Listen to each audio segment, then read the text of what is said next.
नमस्कार। शाखा नव न्यूज़ में आपका स्वागत है। मैं रविंद्र नायक। कुवैत सरकार देश में काम करने वाले प्रवासी नागरिकों की संख्या कम करना चाह रही है।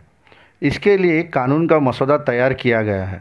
इस कानून का सबसे बड़ा असर भारतीय नागरिकों पर पड़ सकता है। कुवैत में अभी करीब 10 लाख भारतीय नागरिक रहते हैं। हालांकि इस कानून का असर कुवैत में काम करने वाले सभी देशों के नागरिकों पर होगा, लेकिन सबसे ज़्यादा भारतीय नागरिक प्रभावित होंगे, क्योंकि प्रवासियों में सबसे बड़ी संख्या भारतीयों की ही है।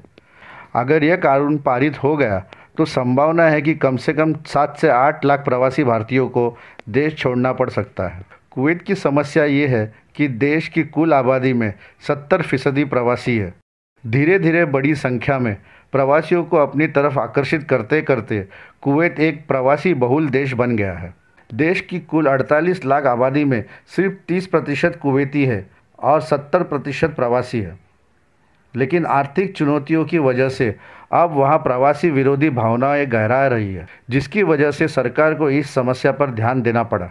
कुवैत सरकार ने लक्ष्य बनाया है कि आबादी में प्रवासियों की संख्या को 70% से कम कर 30 पर लाना है। मीडिया में आई खबरों के अनुसार प्रस्तावित कानून में देश की आबादी में प्रवासी भारतीयों की संख्या घटाकर आबादी का 15% करने की बात की गई है।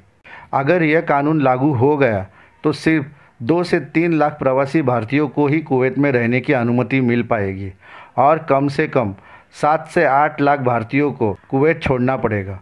इस कानून को अभी तक कुवैती संसद की 2 महत्वपूर्ण समितियों से स्वीकृति मिल चुकी है और एक समिति से स्वीकृति मिलना बाकी है। जानकार इसे भारत के लिए एक गंभीर चिंता का विषय मान रहे हैं। लाखों भारतीय कुवैत में काम तो करते ही है, वे हर साल भारत में अपनी परिवारों के लिए पैसे भी भेजते हैं, जो भारत की ही अर्थव्यवस्था के काम आता है। एक अनुमान के अनुसार 2018 में कुवैत से भारत वापस भेजी हुई रकम 4 अरब 80 करोड़ रुपए के आसपास थी। मध्य एशिया के मामलों के जानकार कहते हैं कि सिर्फ पैसों की बात नहीं है, बल्कि लोगों की आजीविका और दोनों देश के बीच रिश्तों का सवाल है। जानकारों का कहना है कि 90 के दशक में भी इसी तरह कुवैत से प्रवासियों को निकाला गया था, लेकिन उस समय कई दूसरे देशों के नागरिकों को निकालकर भारतीयों को उनका स्थान दिया गया था। इसमें खाड़ी के देशों की बदलती राजनीति की भी झलक है। उनके मुताबिक जहां बीते कुछ सालों में खाड़ी के देशों के साथ भारत के संबंध काफ़ी मजबूत हो गए थे, वहीं अब उन रिश्तों में गिरावट देखने को मिल रही है। नहीं तो क्या वजह है कि भारत चीन सीमा पर चीनी सेना की कार्रवाई के खिलाफ अभी तक खाड़ी के किसी भी देश ने भारत के साथ एकजुटता नहीं दिखाई।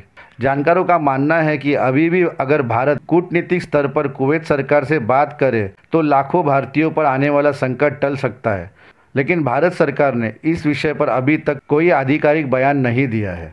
इस स्टोरी में बस इतना ही। आगे की और भी जानकारी के लिए हमारे चैनल को सब्सक्राइब कीजिए। धन्यवाद।